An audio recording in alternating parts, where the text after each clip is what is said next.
BBC One. 60 Minutes, a brand new programme with a brand new team. The issues of the hour and some stories with a smile. That's what we'll be bringing you in 60 minutes. It's a bright new way to start your evening viewing. We'll begin each weekday at 5:40 with the news at home and abroad from Moira Stewart and Jan Leeming, followed at just after 10 to 6 by your own local magazine. At 6:15, there'll be a new style look at the weather. And then from our London studio, we'll have a pretty lively early evening mix of entertainment and information, including foreign film features and regular investigations from an old favourite, Watchdog. And we'll often take a light-hearted look at the day's events with our own team of humourists with special correspondents. Join us each weekday from 5:40 for 60 Minutes. 60 Minutes starts tomorrow at 5:40 on BBC One. Brian Baines with the regional news from the Look North newsroom. Police in Sheffield have launched a murder investigation after the discovery of 3 bodies in a house in the village of Gore on the outskirts of the city. They were identified as Basil and Avril Leitner, and they're living...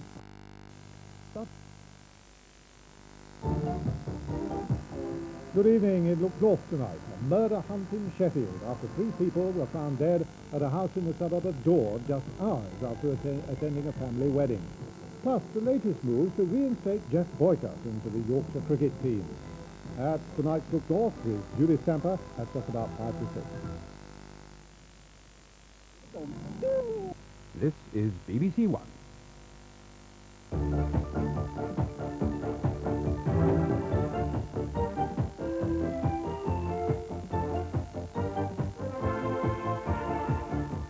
Tonight's 60 Minutes news headlines. America in mourning for the Beirut dead. President Reagan faces a political storm. The President of France visits Beirut in person to pay tribute to the dead. Sir Geoffrey Howe sends a top army commander to visit the British troops. And Dennis Nielsen in court. The prosecution outline a grim catalogue of murder.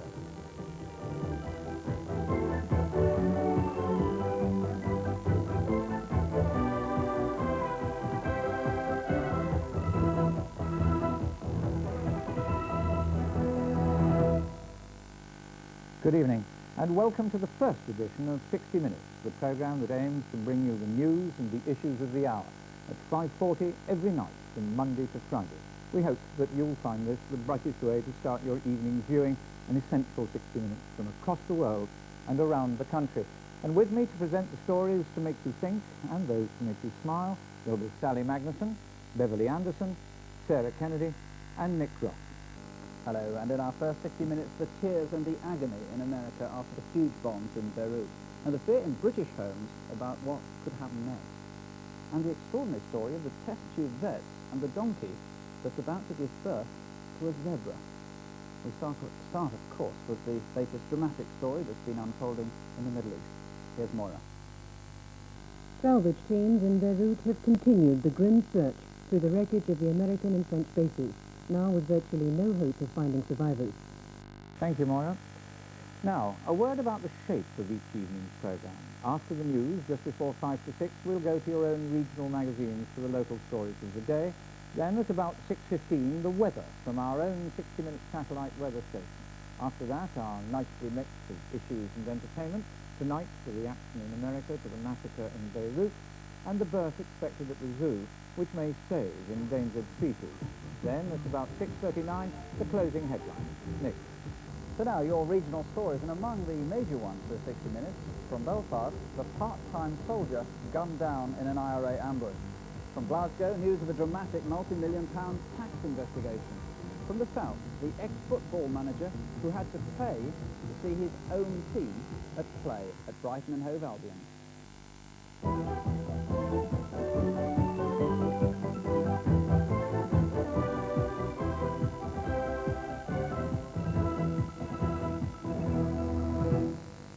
Good evening to you. This is Look North, looking a little different, a little fresher, we hope, but still bringing you the stories which happen within hailing distance of where you live.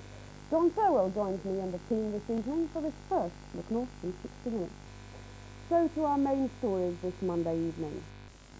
Look North tonight reports from Billingham, whose underground caverns could become a nuclear dump.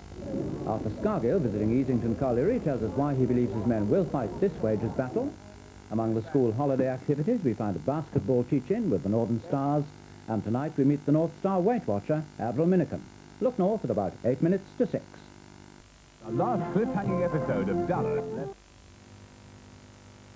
Now on BBC One, tonight's 60 Minutes with Look North at about 8 minutes to 6.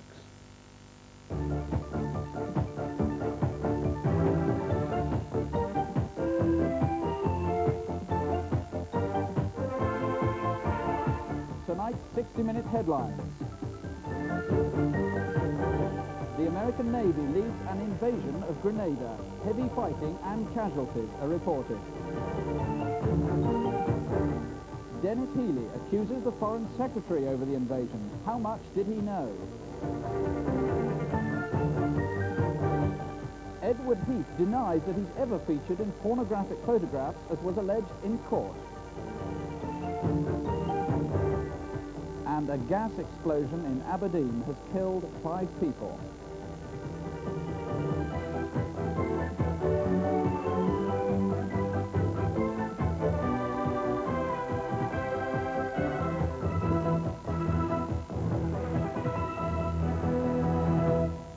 Hello and welcome, and how do you fancy a nuclear dustbin under your home? Details. And for the stories that are making the news in your area. In Scotland, there's more on that dreadful gas explosion near Aberdeen. In Yorkshire, it's the Sheffield murders. These are just 2 of tonight's headlines round the country this 60 minutes.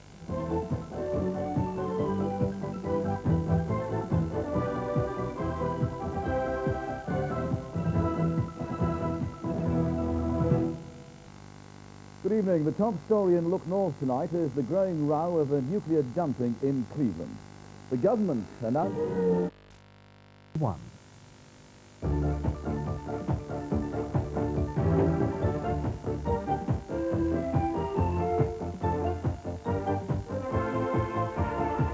Tonight's 60 Minutes headline. Past the Lebanese stronghold.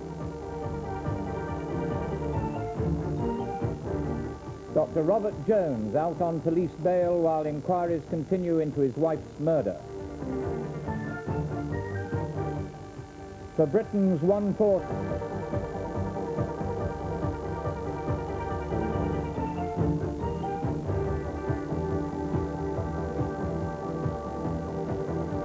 world's poorest country.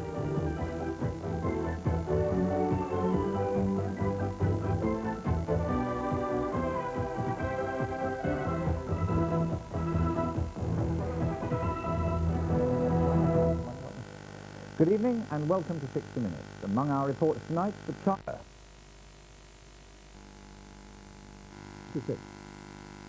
Now at 5:40, down to London for the news in 60 minutes.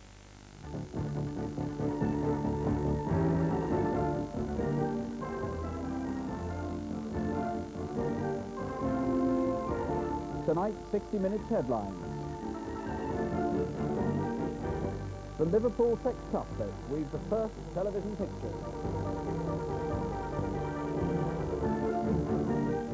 Winter takes over after a night of storms throughout Britain.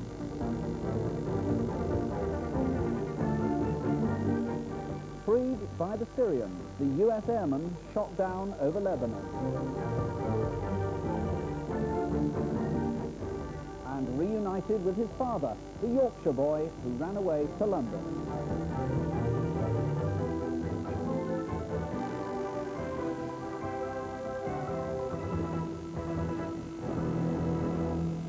Happy New Year and welcome back, and as well as the news for 60 Minutes, we start 1984 by introducing you to the Walton family, Mr., Mrs. and the 6 babies, who all want feeding and changing at once. First, the news from Richard Whitmore. And so, join us on 2. This afternoon's children's programmes can be seen at their usual times over on BBC Two following the racing, as we now on 1 concentrate on Budget 84.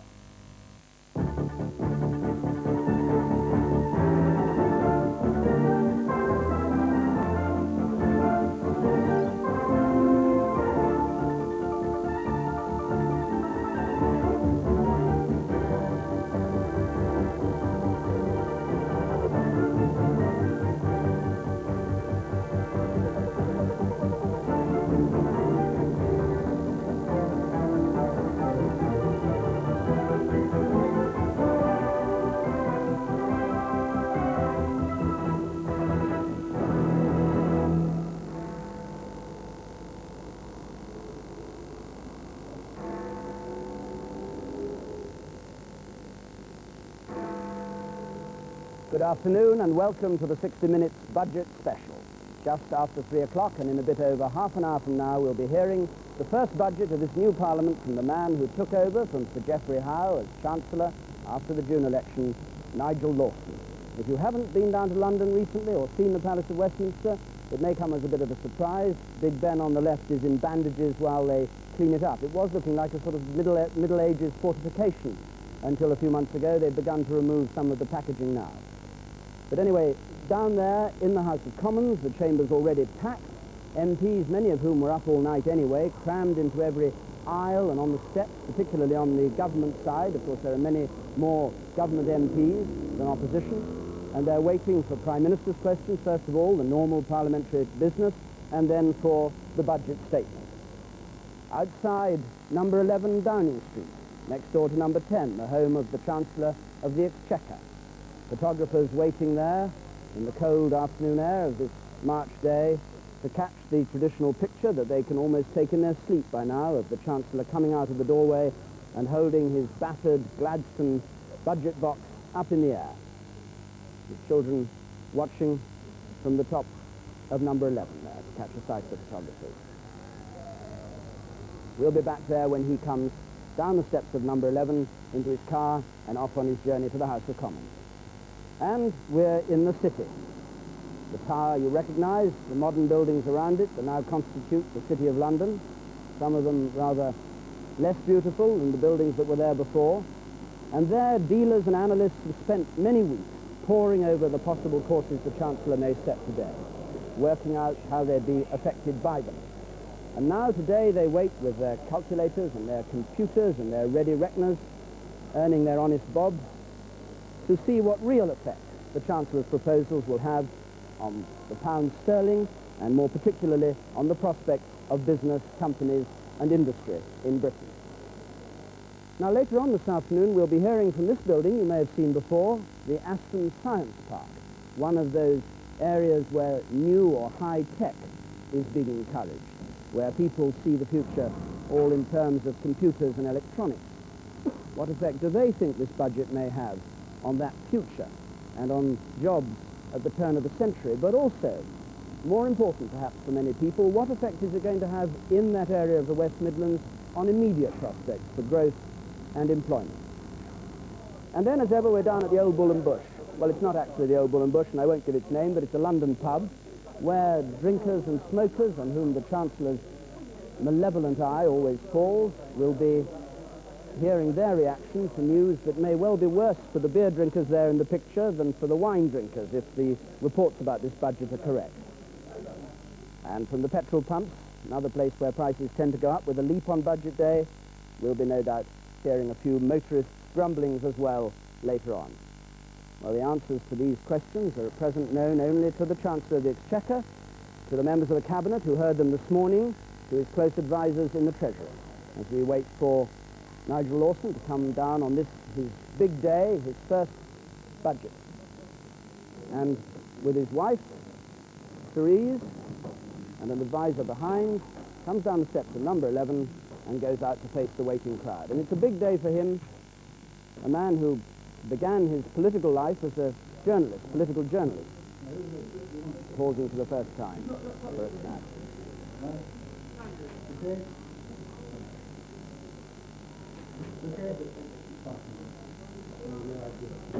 Mr. Lawson is no stranger to the Treasury. Mrs. Thatcher put him in as financial secretary at the beginning of the Conservative government in 1979 till 81, and he worked very hard on the underlying financial strategy that she's followed since then.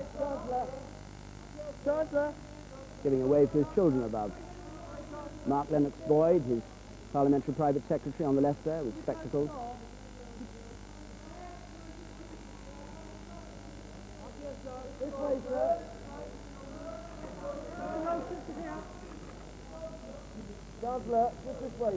Well, there's a lot of curiosity about what he's got in that box. The work's been going on it, of course, for many, many weeks now, with the Treasury officials, with the computers hard at work, with political pressures, with pressures from industrialists and trade unionists about what he should have written in that speech.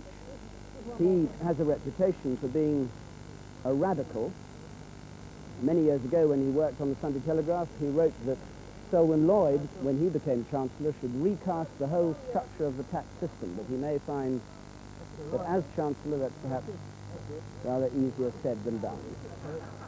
His driver, who drove him when he was at the Ministry of Energy and stayed with him when he became Chancellor, goes around the other side, and they start off on this very brief journey down Downing Street, into Parliament Street, and to the House of Commons. Thank you. Cheers. Sorry about that. Well, there are people who say that this is no longer a great event, but I rank it pretty much along Derby Day and other great British events as something which won't go away, even though it's true that we hear a lot more about what Nigel Lawson is planning than we would have done 20 or 25 years ago from the Chancellor. Nevertheless, this is his big day, the car turning past the cenotaph there. This is his big day because it's the one chance when everybody's listening to what he says about the way the economy is going. And even if it doesn't hold any amazing surprises, it sets the tone for the Treasury's view of the economy and the state of the economy over the coming year. And though we've been told it's going to be a so-called neutral budget, not giving any boost to the economy, there's a great deal of interest to see whether he uses it to make the sort of tax changes that he's talked about many times in the past. Well, that journey is soon over. He turns into New Palace Yard to the members' entrance to the House of Commons, and from there makes his way into the chamber and sits waiting for other business to come to an end. Incidentally, instead of rising to make his budget statement at 3:30, as we'd hoped, the Chancellor is going to be a bit delayed this afternoon. Once again, a backbencher has used the procedure to win a 10-minute debate before the Chancellor begins. You, after all, get your biggest audience of your life in Parliament on Budget Day if you can catch that 10-minute bill opportunity. Now,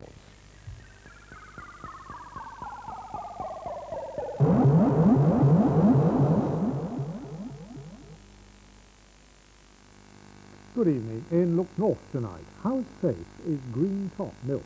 The product has been blamed for 5... Later tonight, I'll be here with... Now, at 5:40, the news in 60 minutes.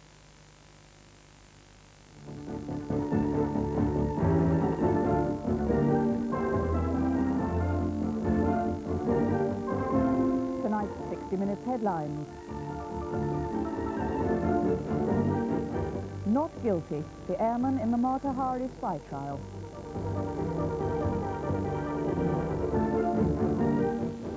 Anger as European MPs give Britain's common market rebates a thumbs down.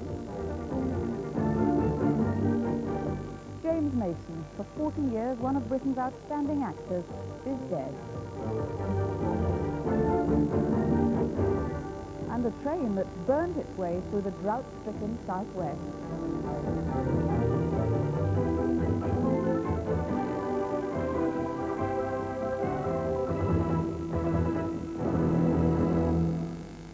The end of the week, the end of the programme, which is a good excuse to review our short life with the help of some guests whose own lives have dramatically changed in the last 9 months. And Sammy Khan will add a musical touch to the proceedings. We start, though, as usual, with the news read by Jan Loonan. See you again after your own programme.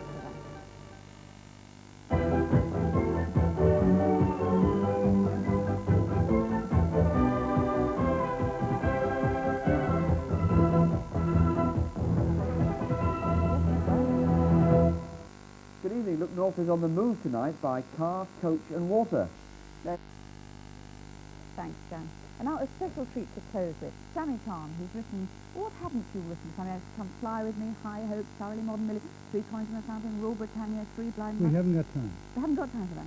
Well, forget about Frank Sinatra. Sing the 60 Minutes song. Mr. Peter Daniel. As you know, this TV show is going off the air. It's been a long, long time.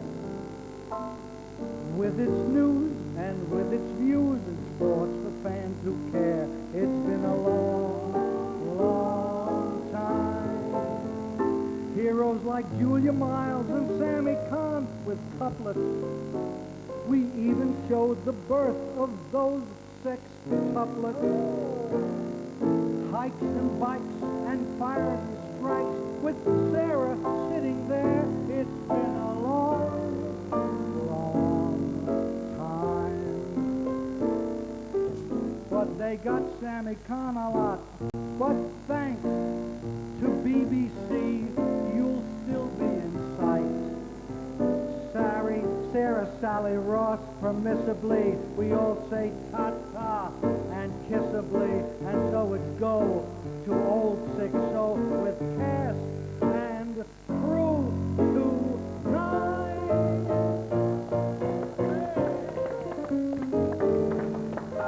Well done, Sammy. Let me say all that remains to be said again is thank you for all your good wishes, and special thanks to the many of you who sent in poems, gifts, and even pictures. Look at these. One for you. Oh, wonderful. One for you. It must have taken someone, they came from someone on the south coast, and it must have taken them forever. We will try to thank you all individually. Forgive us if we can't. And don't forget that starting in a month, the 6 o'clock news with Sue Lawley and Nicholas Witchell, all the very Good luck best to to them. them.